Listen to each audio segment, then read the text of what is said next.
Welcome back, everyone, to the Morning Tea series on the Dwelling Tiger podcast. It's me, Joey, and it's about to be the weekend. A lot of things happened this week, and guess what? I'm making a big announcement. I'm going to be changing up this name, Dwelling Tiger, because it's kind of plain not as fun and reflective of what this podcast is. So I wanted to give it a refreshing new look, something more modern and civilized, just something brighter and fresher and poppy, something so that the younger generations can just really get into.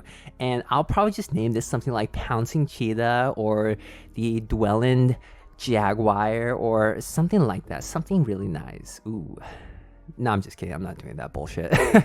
Nope, heck no. And if that sounds familiar to you, ooh, you already know what I'm about to talk about, especially if you're Asian American, but maybe even just more so Chinese American. Something happened this week where it was brought to the attention of a lot of people, or I would say, I don't know when, it was starting to be brought into the light of everyone, especially Asian Americans, but I found out about something over this past week regarding the game Mahjong and how this Dallas-based company called the Mahjong Line, well, not kinda, just really did something stupid and inconsiderate and thoughtless. But let's get into that because this is the news on the Morning Tea.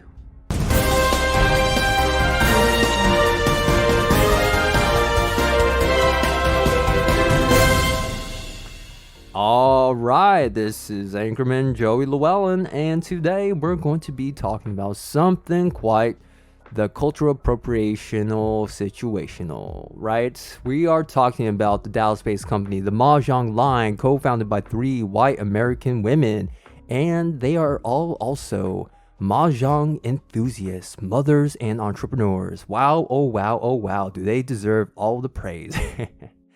Yes, we are talking about this, and if you don't know anything about it, let me really explain that real quick. So to start from the beginning, there is this Dallas-based company called the Mahjong Line, co-founded by these 3 white American females, and they are all enthusiasts of the game Mahjong. They love it so much that they want to start their own company and be a part of this, I guess, evolution for the American version of Mahjong, or in other words, American Mahjong. And I believe this company was co-founded on somewhere in November, like November 5th or so, just very early November of last year. And with this company, they wanted to give a refreshing look or just kind of revamp and remodel the game American Mahjong. And that was pretty much the bulk of the mishap that went down with this cultural appropriation situation. That's kind of fun to say, right? Cultural appropriation situation. Although what it is in of itself is not so hot and cool at all. Not great at all.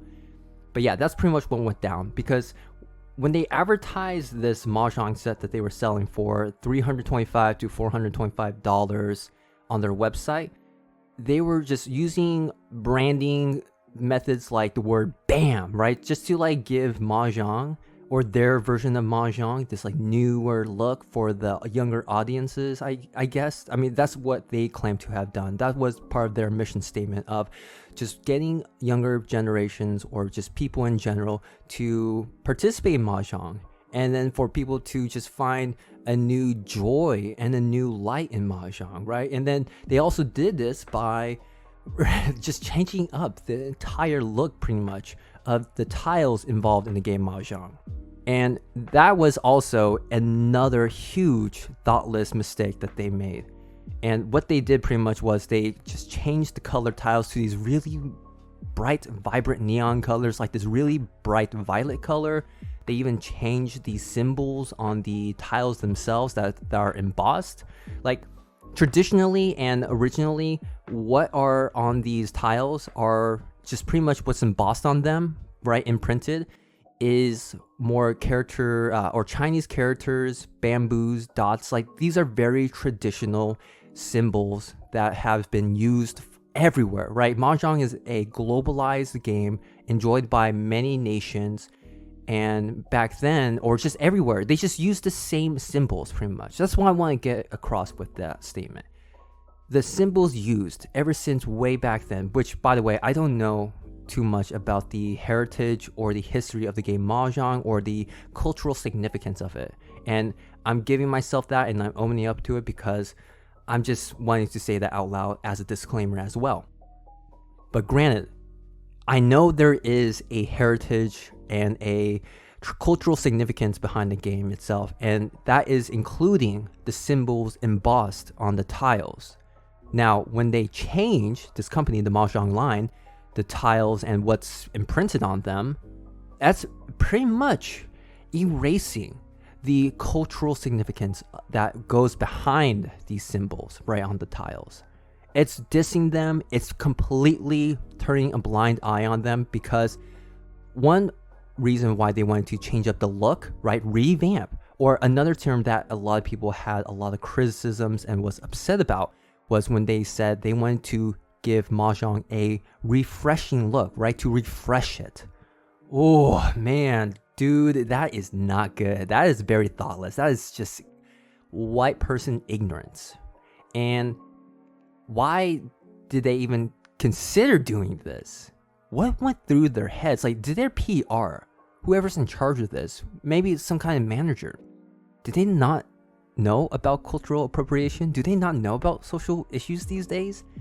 And I'm not trying to heavily criticize or shit on them per se, because when I read their IG apology letter, and I'm going to guess they also posted this apology letter to their other social media platforms, it seemed like they were being genuine and very much owning up to the fact that they made this huge thoughtless and ignorant mistake on their end.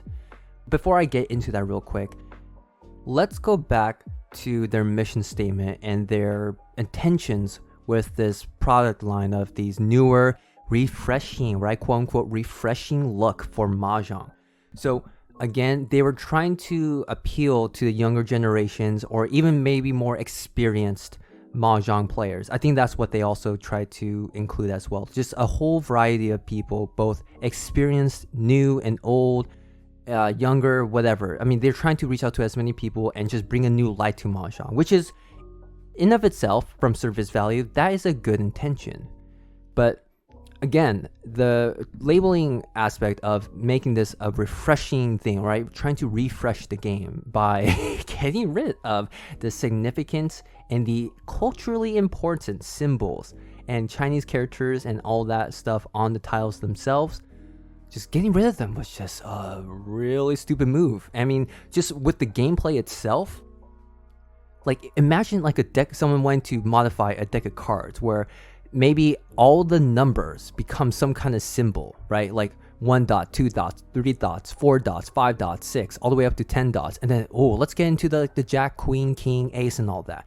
What if they changed a jack to a flower and then a queen to, let's say, a mountain, and then let's say king to a yoga mat? It's like, it doesn't make sense anymore. Like, what's what anymore? Like, you're making things difficult. Why can't you just at least, one, for practical reasons, keep the same symbols, keep the same embossed print that is on these tiles for the practicality, but especially just what just overcomes it all is, why couldn't you just keep these significantly I was going to say significantly significant, but I can't even say that, just to add on the emphasis of these culturally significant embossed prints on the tiles themselves.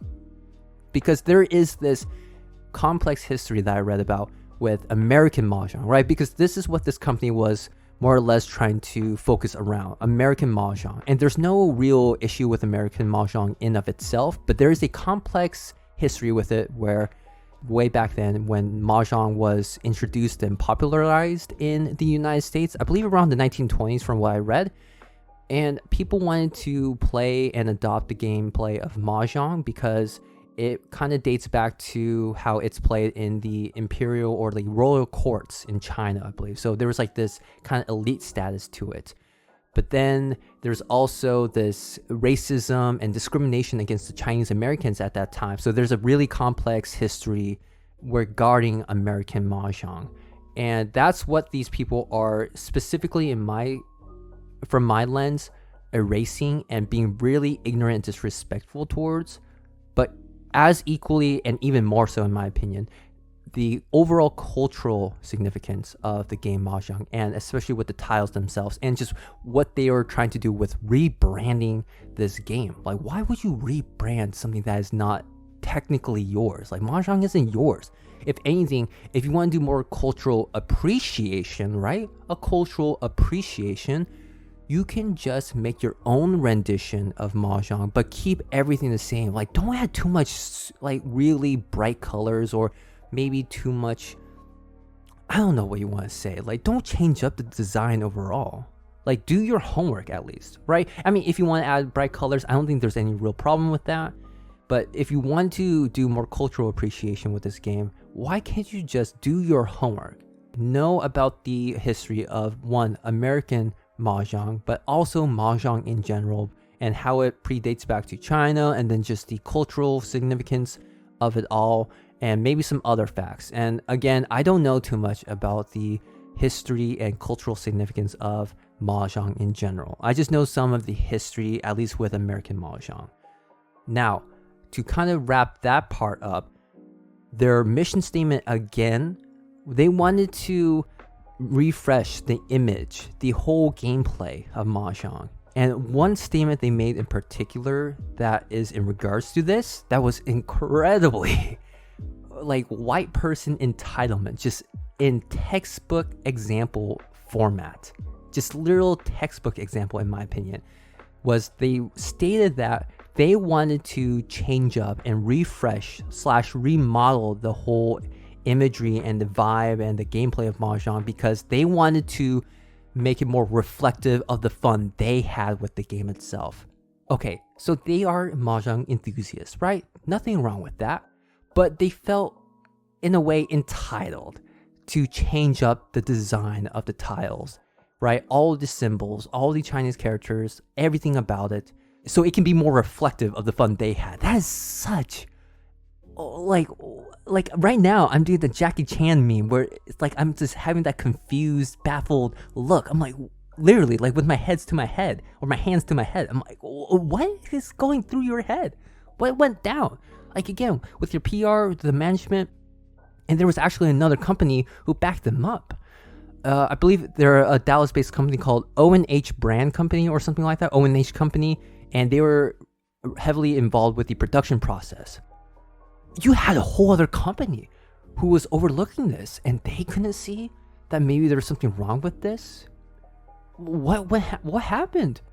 Like, do you not know about what goes on in the world? Do you not know that there's these social issues and racism and all these other like bullshit that's going around, especially still stronger in the United States? It's still happening a lot.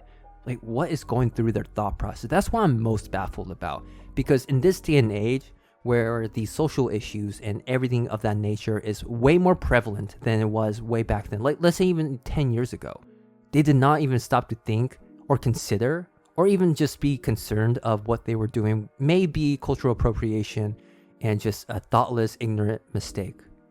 Like, what went down? Again, I could give a ton, like a billion Jackie Chan memes, and I still won't really understand what went down in their thought process, other than just the fact that they were just completely ignorant to the history of American Mahjong, at least. Oh, yeah. It's baffles me to no end. But now let's go into their apology letter. When I read this letter on their Instagram page, which you can also do so when you just look up the Mahjong Line apology, and without a doubt you'll find this on maybe some news article or maybe on Instagram itself without having an actual Instagram. If you don't have one, you can still have access to that.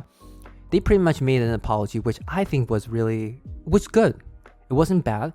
It didn't seem like they were adding in statements where they were trying to defend themselves here and there, like some other immature people whom I won't name, Trump, and just they had a legit apology letter, and they were really owning up to some of the particulars of what was a huge mistake and what was being heavily criticized, like the term refreshing, right? Their intent of refreshing the look or the vibe or the gameplay of Mahjong.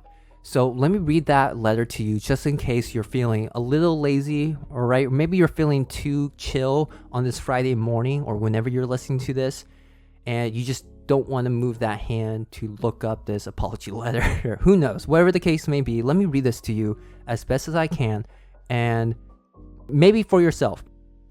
Is this a good apology letter? Is this what people who, let's say, are accused and actually commit these cultural appropriation acts or these actions, is this what they should do? Is this the type of apology letter that you think is good? Contact me if you think that this letter is a good one, because I personally think this is a good one. So let's actually get into the letter itself. Here we go.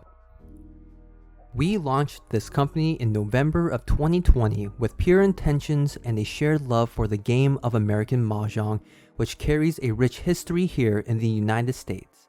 Our mission is to combine our passion for art and color alongside the fun of the game while seeking to appeal to novices and experienced players alike. American Mahjong tiles have evolved for many decades, and we'd like to be part of this evolution in the most respectful and authentic way possible. While our intent is to inspire and engage with a new generation of American Mahjong players, we recognize our failure to pay proper homage to the game's Chinese heritage. Using words like refresh were hurtful to many, and we are deeply sorry. It's imperative our followers know we never set out to ignore or misrepresent the origins of this game, and know there are more conversations to be had and steps to take as we learn and grow. We are always open to constructive criticism and are continuing to conduct conversations with those who can provide further insight to the game's traditions and roots in both Chinese and American cultures. End. That was their apology letter. I personally think, again, that this was a well-written and a good apology letter. They clearly stated the specifics as to what was especially hurtful to a lot of people.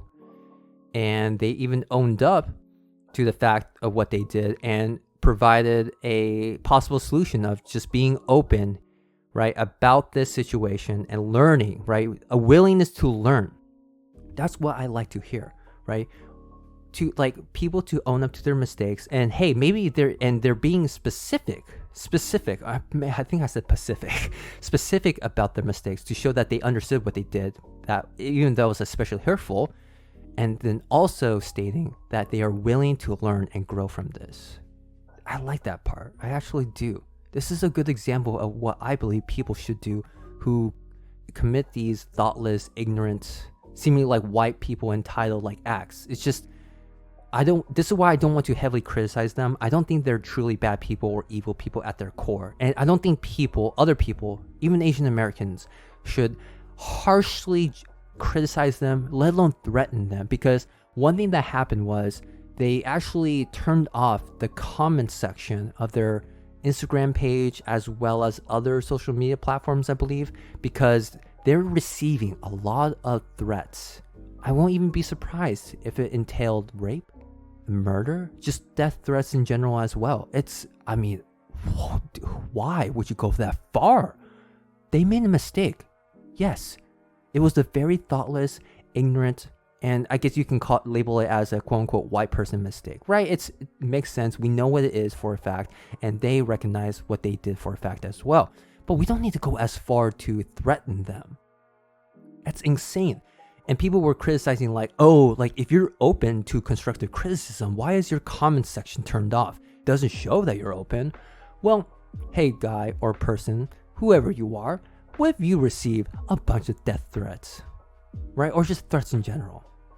Maybe you want to turn off your comment section as well. To the people who state these insensitive remarks, even if the other people or the other party did something wrong or stupid in general, please stop for a second and think about what you're about to say. And I understand that when we're in these highly emotional states, maybe not highly, but just some higher level of an emotional state relative to what we are, how we feel normally, our judgment can be clouded. And I've definitely been there with my mother, at least with these yelling competitions I do sometimes with her. Like, I know I will say the dumbest shit that I truly don't mean, and I often regret, if not 100% regret all the time, because my judgment is clouded due to the anger, the frustration, and the highest distress that I'm experiencing in those moments. And that's not how I truly want to represent myself in those moments. That's not how I want to accurately portray myself to the other person. And I would say for yourself as well, I don't think that's what you think as well. That's not what you want as well. Or sorry, that's what you do want. Sorry, you do want to represent yourself as much as possible and as accurately as possible. Right? You don't want to be known as the hysterical person who just waves their arm in the air and just spouts out nonsense.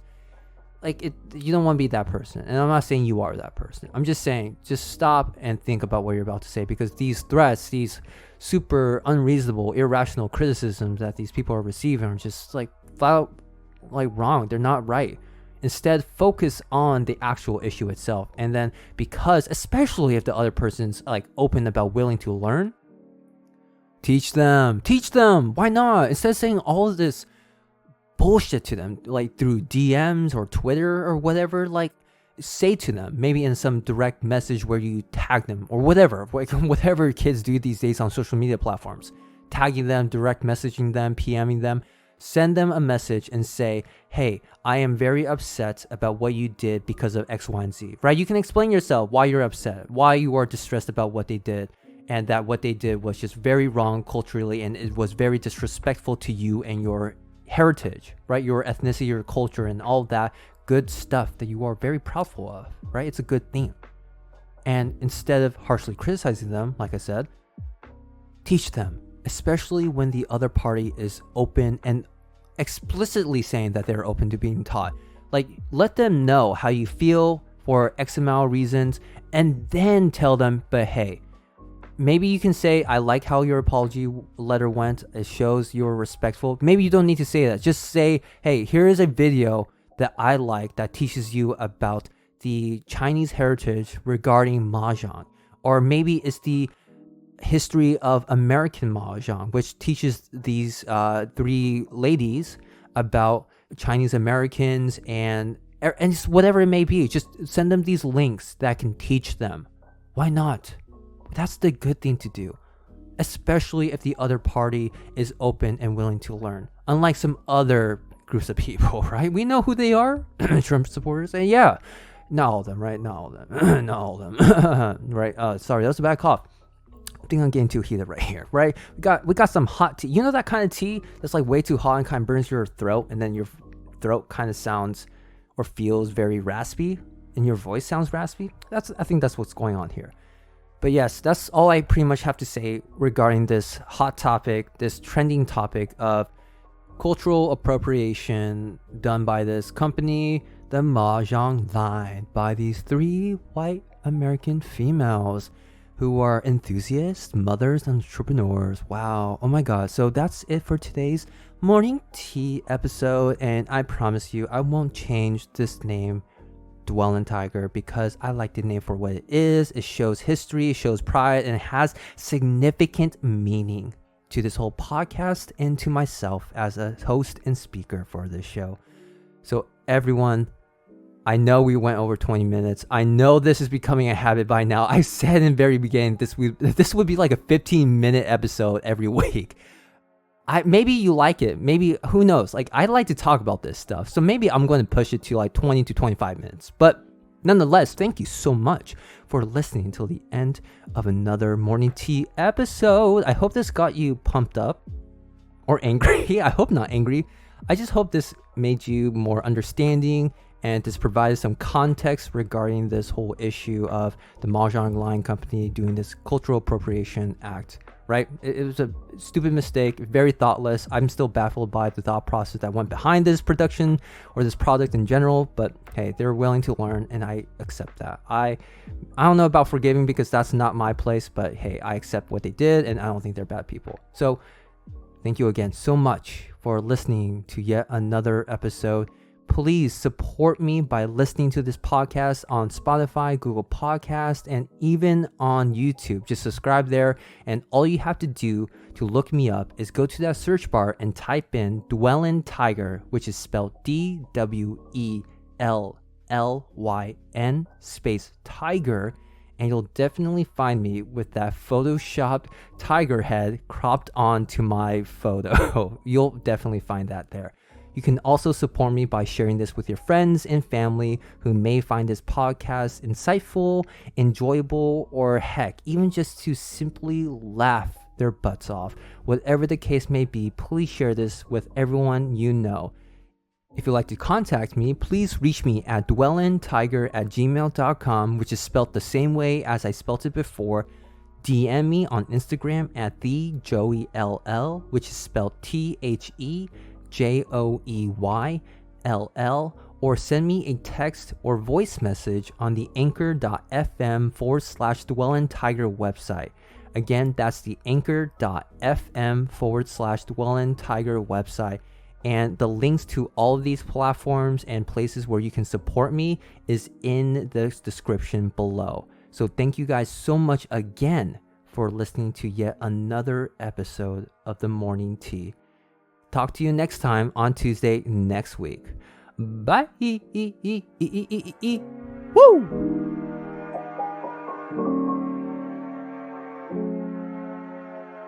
Woo!